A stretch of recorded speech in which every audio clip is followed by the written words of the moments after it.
oh yeah, they call me double clue. 'Cause I don't go outside for nothing. No one's gonna make me leave this room. So hello everyone and welcome back to the AOR Talkshow. And as you can probably tell, I am not Niran, and that is because Niran is unfortunately unable to be commentating with us for this episode. That is because we originally recorded it and then unfortunately someone's audio, not naming names, it might have been mine, a little bit messed up. So therefore we're having to re-record this. So Niran isn't here this time, but I do have two very special guests once again. So we've got Chris back once again. Say hello. Hello. And we've got a new person who you may have worked out if you've seen the videos on his channel. We've got a very special JD or Tierra Limitless. Yo. So yeah, obviously you probably know who JD is. He's been driving in these leagues since season 5 and is once again driving this season. So I'm sure both Chris and JD can give us some inside knowledge on the race.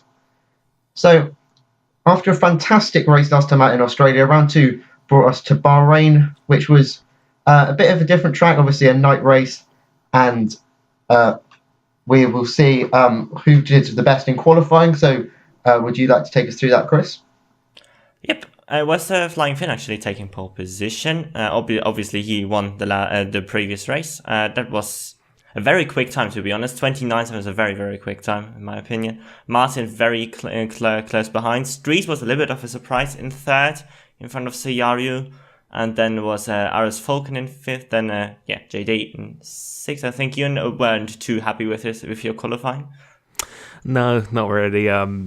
Going into this race, I was doing 29.7s in practice quite consistently, but you may have seen in my video, I actually rang the wrong setup. 7.6 wings, I don't think was a particularly good choice around there. As you may know, I've noticed at the end of the race when we had our little ding-dong at the end, but a bit slow in the straight line for me in that one, but it is what it is. Yeah. I think it just happens sometimes if you want to make changes before the race, and sometimes it doesn't really work out. Leopard was, of course, behind you, then was me in 8th, then my teammate. Actually, all the time, Stu is right behind me in qualifying. I don't know why. Andre in 10th, then we've got Jason, the first time who had the free tire choice at the start of the race. Then reversal, Snowy, Lucky Dog in 14th. And then we've got Franglish, Burnout, Cyril Rosberg, Mike Marshmallow, who is worth mentioning. New guy to the league, a reserve driver at least for Bahrain and China. And then we've got 6 skills. And unfortunately, Cyril Hamilton wasn't able to set a time. And Alonso of STSF1, Alonso 14, and Dizzy Cupid unfortunately disconnected before qualifying even started.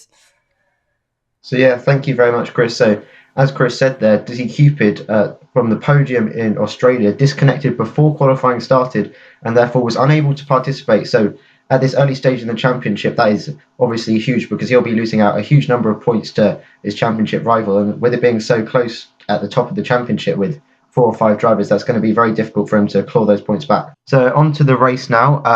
Would you like to take us through what happened at the start of the race? Yeah, I think at the start of the race, for the top guys, I think it was a relatively clean start from what I remember. There's no real incidents at the front of the pack, but I believe Jason may have had an incident at the back with, was that a reversal? So I think there's a little bit of, and Snowy as well. So I think there's a little bit of controversy I saw on Twitter and the stewards, I think, after the race. But no, I think at the start for the front pack, it seemed to get away pretty cleanly. No real incidents I saw there, and it was really, really close. So for the first stint, particularly for the top 5, it was no real separation between there. It was really expected. I actually expected that before the race because of the long straights, the slipstream. Yeah. If P2 and P3 are not necessarily battling in the beginning, then P1 is not going away anyway. But it seemed like that Flying Finn and Martin pulled away in the first couple of laps a little bit. They had a very quick opening lap. I think it was at 32.9 actually, which was also Martin's fastest lap in the end. So they were very, very quick in the first couple of laps. No, from practicing with Martin, who I've known for many years now in other leagues and stuff as well.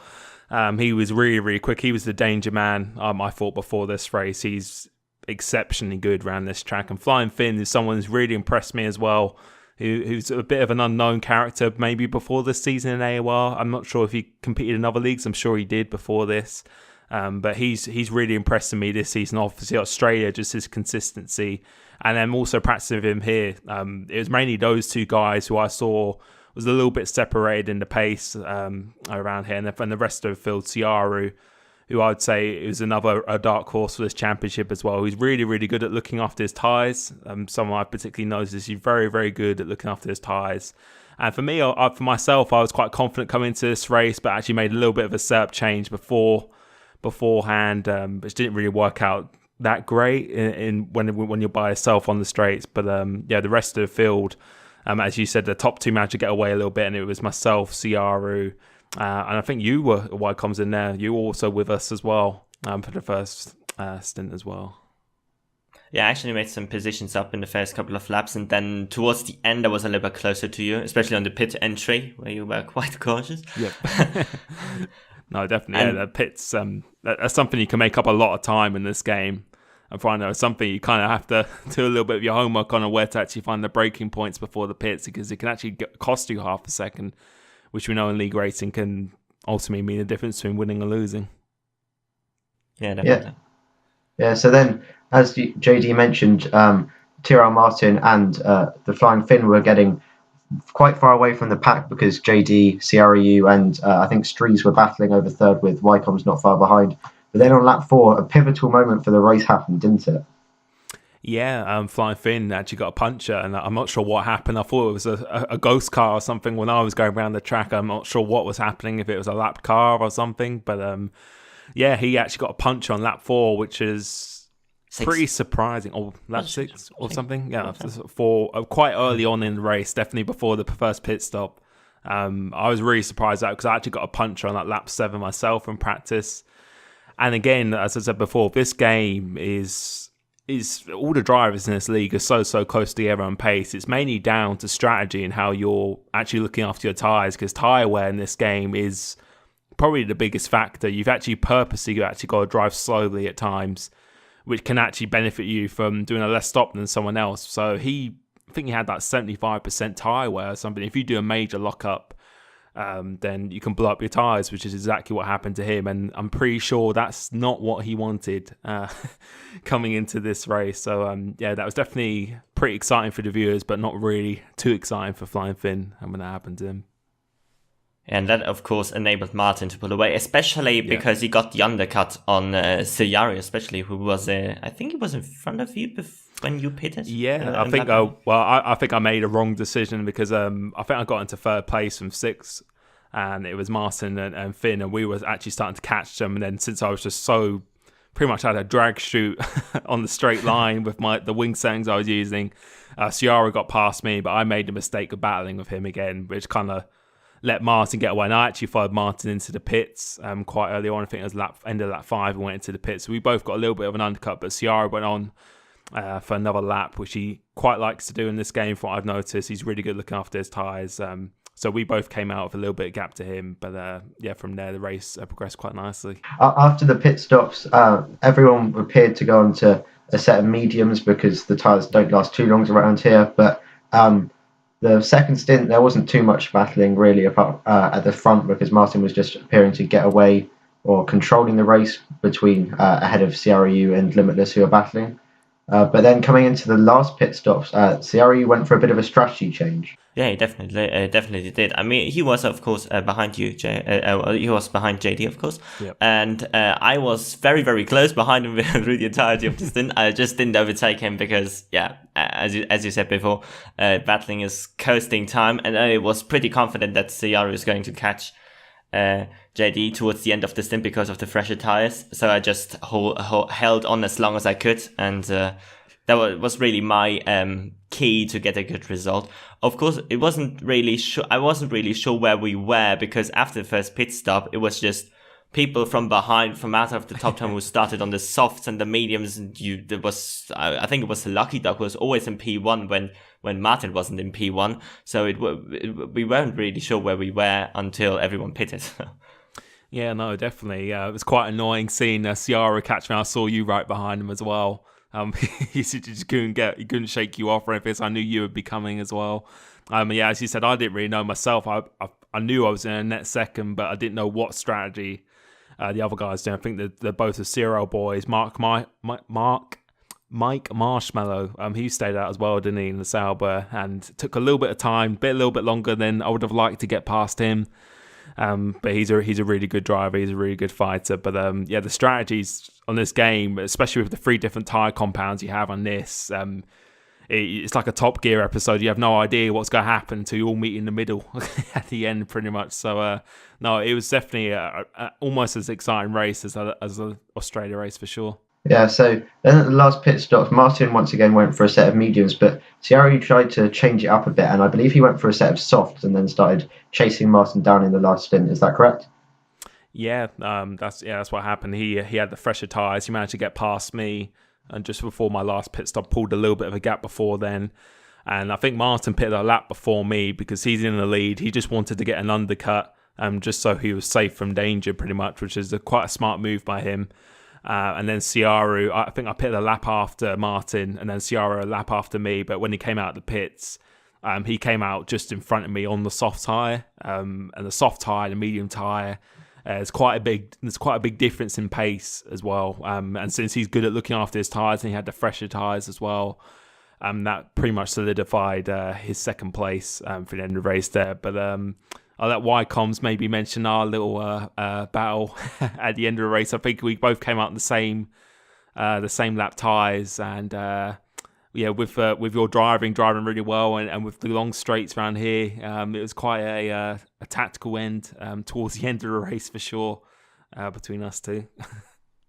Yeah, definitely it was. I was on plus 1 laps of fuel before I went. I pretty much had to overtake you on the straight on the penultimate lap. There was really not any option to not go alongside.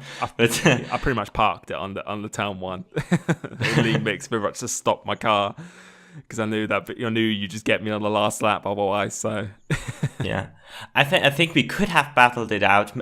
Looking at it back, we could have battled it out because we didn't have a chance to get P2.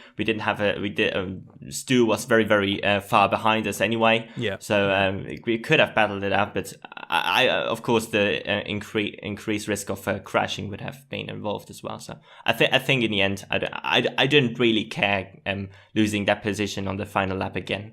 But No, definitely. Well, for me, I felt I had to get that after Australia, just not knowing the strategy well enough. And again, with the strategy in this game, like you can't just practice on just the dry tyres because it can rain at any time. And we'll be moving on to China a little bit in a second because the weather around there is pretty much a lottery as well. But at Bahrain, we were pretty sure it was going to be dry because I don't know about you, I've never seen a wet race around Bahrain, so we could pretty much gamble on it being dry around here.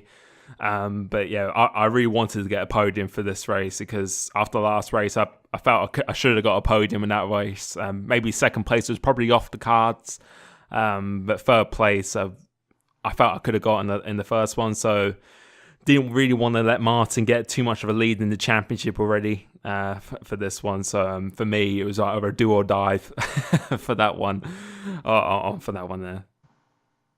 So yeah, as JD mentioned, he just about managed to hold off YComs for third after a bit of a tactical manoeuvre on the penultimate lap. So it was, of course, in the end, Tyrrell Martin taking the win. Only 2 seconds ahead of Ciaru in the end. He did manage to fight back to try and close the gap on the softer tyres, but he couldn't quite get it done. And as mentioned, JD finishing just ahead of YComs, 9 seconds off the pace. Chris, do you want to take through the rest of the results?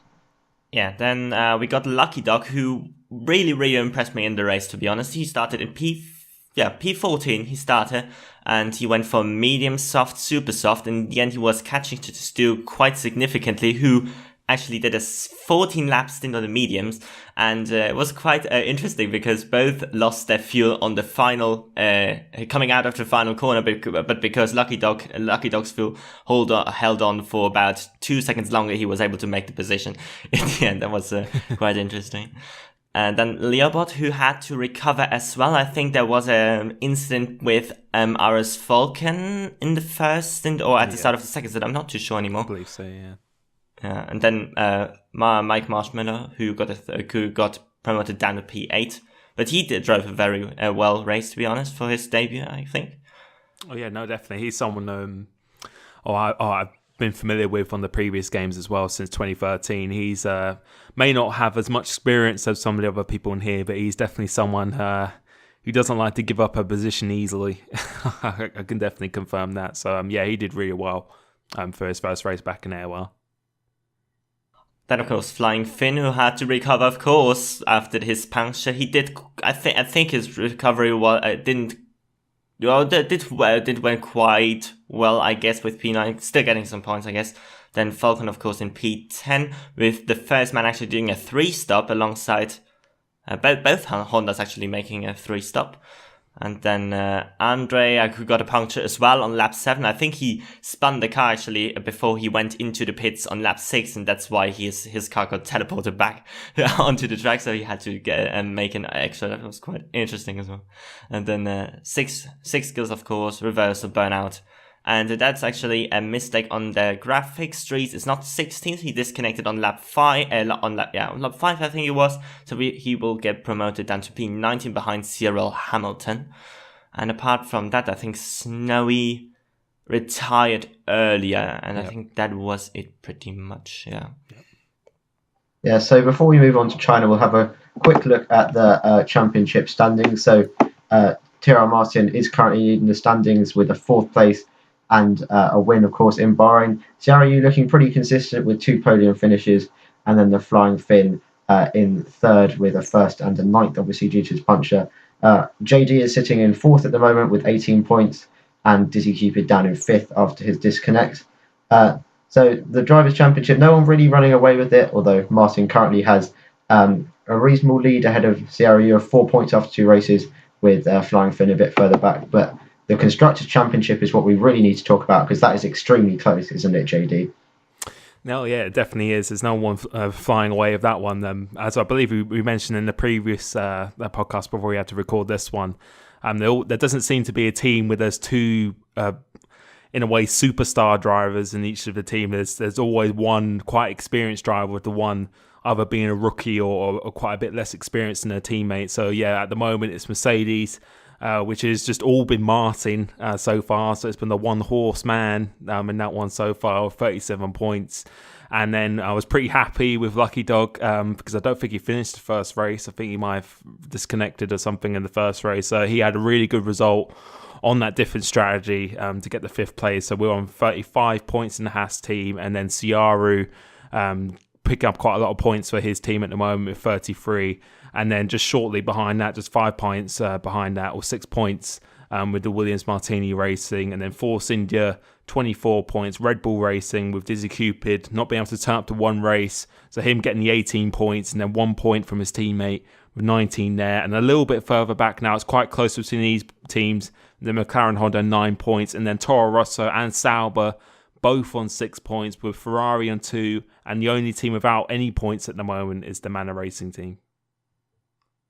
Yeah, at the moment, Mike Marshmallow's points don't count to Sauber, as he was a reserve. So if Mike's points did count towards Sauber, they'd be on 10. But as he was a reserve for this week, that's why Sauber only have 6 and not 10. And finally, before we move on to China, a quick shout out to the GP2 League once again, where it scored, took the victory after taking pole position. And in the race, Bence Feher managed to come home second on a fantastic one stop from 19th on the grid. So once again, just like last week, where Big C managed to win from 12th on the grid, Bence Feher manages to come right from the back of the grid on a one stop to come home second. So the one stop seeming to be quite a good strategy in GP2, although I doubt that will be the case in China, because obviously the tyre wear around there is absolutely ridiculous, isn't it, JD? Yeah, I was about to say a tyre where your tyres pretty much melt around that track. So it's like driving on police tyre spikes all the time, pretty much. So yeah, around there, I've heard you've done a one-stop around there, James, with the safety car helping you out with that. But I really, really doubt that that's going to be happening this weekend on Sunday in AWR, because there's no safety car on at the moment. So I think the strategy around here, without trying to give my own one away, But I think it's pretty obvious that it's going to be the least amount of stops as possible is probably going to be the direction that the most drivers will go in for this one. Yeah, I think so too. Especially, I think that because the super softs are not helpful whatsoever in the race, I think we will see a couple of guys also, more guys than actually in the first two races to qualify on the softs. I think that is going to be a very, very smart move to make a two-stop actually work pretty well in terms of tire wear. But it will be very, very interesting to see if it's going to rain again. Yep. Yeah. No, I think the weather around there, from even doing a social, I did a social yesterday myself. And yeah, I think there's a pretty good chance that you're going to see some green or blue tyres for this one, because China seems to definitely throw quite a mixed dynamic weather system quite a bit. But we're going back to the grid. I think it's going to be quite mixed up because I think some people might go on super softs just to get that track position, because you never know that there could be an accident. That the risk of running the soft tyre is that it is a little bit slower, but it's way more durable. But if there's an accident between the soft runners, then the people on the super softs, even though they have to do an extra stop, they'll be having much quicker tyres at the end of the race. So it could always work out for them, but it just really depends how clean the soft runners get their starts at, which is really going to decide the race for me. But with weather, I really doubt that it's going to be dry all the race. I wouldn't mind that myself, but it obviously is pretty exciting for the viewers if it does spice up a little bit.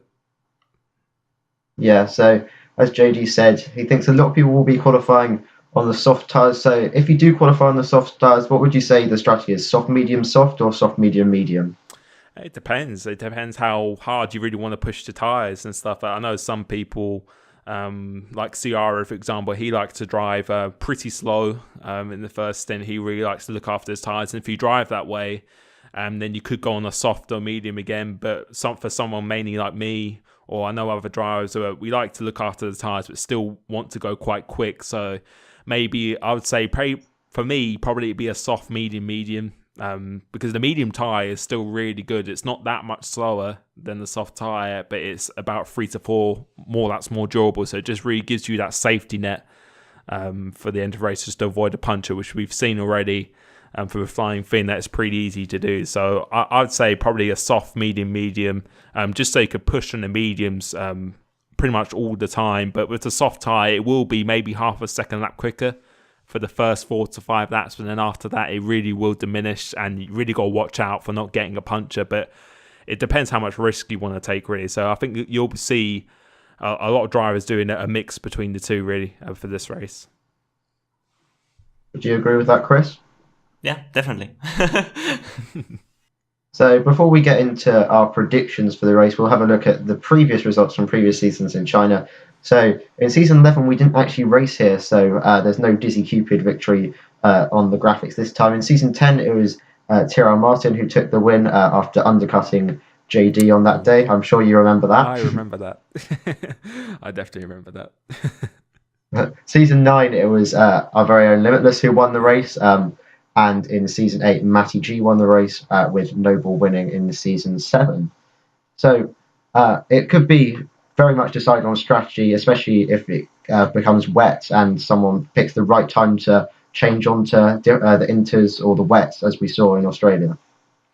Oh, no, definitely. I think it's pretty much going to be like a game of chess, really, for this race, because there's a lot of drivers, pretty much a lot of the drivers are all on a similar pace. They're going to be on a similar pace for most races throughout this season. So for here, exactly like he said, it's just knowing when to pit, really. And if you've got a bit of a lead, then you could always go for an undercut just to give you even more of that safety net. It just depends how you look after your tyres. But from racing in intermediates here yesterday, I find it a lot harder than it was around Australia, especially locking up. That's a pretty big problem around here, especially at the end of the straight with the pretty much 90-degree corner. That's a really, really difficult place to stop the car. And changing onto the dry tyres and intermediates, it's not really that clear because the temperature seems to stay the same throughout the tyres. So I think the people who go do well, I think you go have your usual suspects really for the top 5 or 6. But there could always be a surprise result, and whoever wins out of that top 5, I think it's just whoever's the most consistent and just nails the strategy to pit on the right lap at the right time. All right, so that brings us nicely onto the predictions for the race. So JD's predicting that whoever is the most consistent will win. So Wycombs, who do you think will be that most consistent driver? It's hard to say. So my predictions weren't really good this season so far. No one's got anyone right so far. I think. Oh God, it's hard to say. I think it will be. I think Ciara will have a very, very good shot, better even than Bahrain because of his very good tire wear. And other than that, I think one of the TRL boys definitely in for a win as well, or Dizzy Cupid. I'll go with Dizzy Cupid this time. All right, interesting. Wycomb's going for Dizzy Cupid after, of course, his absence in Bahrain due to his connection. JD, who are you going to go for? Oh, well, I'll try and not be as biased as possible and try and take myself out of it as much as possible, but I'm feeling pretty good around there. It's a track I've done well at in the past. I think being in second for the most of the previous seasons, or top 2 at least, for that win after season 9. So I'm hoping to do well around there. I agree with Wycombs. I think Dizzy Cupid, I think he's really got to bounce back this race and pretty much got nothing to lose because he's already had a disconnection.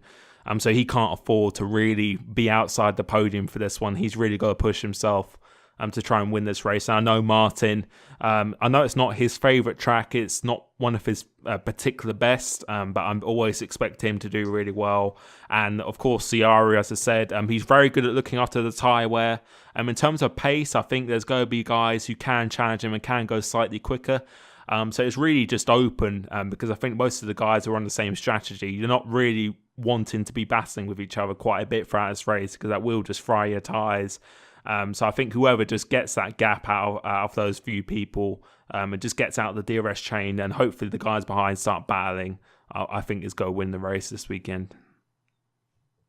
All right, so JD's trying to keep it very open there and not actually saying a name for whoever's going to win. So we'll leave it for that. I'm going to go for Ciara Yu is going to win. I reckon his superior tyre management is going to get him the win this week. But do you think it's possible to see someone maybe doing sort of what Lucky Dog did in Bahrain, coming from starting outside the top 10 on a fresh set of medium or sort of softs, maybe getting up to the podium? That's what I was going to say as well, because the fresher tyres is, if you qualify outside the top 10, it's not an actual bad thing, because having that fresher tyres is a pretty significant advantage you can have as long as you can keep it under control. Then starting on even starting on the mediums, it wouldn't even be a bad call if you did 2 mediums and a soft at the end. With the lower fuel with the soft at the end, it'll probably be almost a second lap quicker. So it just depends really. Just depends where you are on track, on what battles you are that you're in. But I think it's going to be the top 5 is going to be similar to what it was like around Australia. I was expected to be that kind of similar top 5 in any order really. I think because it's quite hard to overtake. It's quite easy to overtake actually, but just quite hard to actually get away from people around here, especially with a long back straight, which is one of the longest in F1. And with the 2 DRS zones as well, it's going to be quite a challenge. But yeah, I'm really looking forward to talking about it after the race, but hopefully it should be fun during the race as well. Yeah, I'm sure it'll be a very exciting race. Obviously, unfortunately, due to my audio, this will be going out on Sunday, so on the same day as the race. So hopefully you are able to watch this before the race. So I'll give a few notices. So once again, just like the first 2 races, Jason97F1 is streaming the race live from his POV on twitch.tv/Jason97F1. And of course, if you didn't know already, the official highlights are back this season on AOR Fizzy's YouTube channel. Australia highlights went up last Saturday, and by the time this is up, the Bahrain highlights might have been uploaded. Chris? Most likely, yes. Good. Although, yeah, I think definitely before the race. Yeah. Okay, so that's good. So you can check those out if you want to see the actual action that happened in the race. But thanks for watching once again, guys. I'm sorry that we're a bit late with the upload and that Niran wasn't here. Hopefully I did a reasonable job for you guys, and remember to subscribe or check out everyone's channel who's involved in the talk show. I'm not sure I can name everyone, but I'll give it a go. So, of course, Fizzy, Ryan, Pepper, of course, who runs the talk show, Niran, although you're probably watching this on Niran's channel, obviously JD and Chris, of course, and Daniel and Shane on the PS4 side. So I hope you enjoy this once again. We'll see you next week where we'll be reviewing China and previewing Russia, I think. And so Russia, reviewing China and previewing Russia next week. So thanks again for watching, guys. I really hope you did enjoy. Remember to leave a like if you did. Goodbye.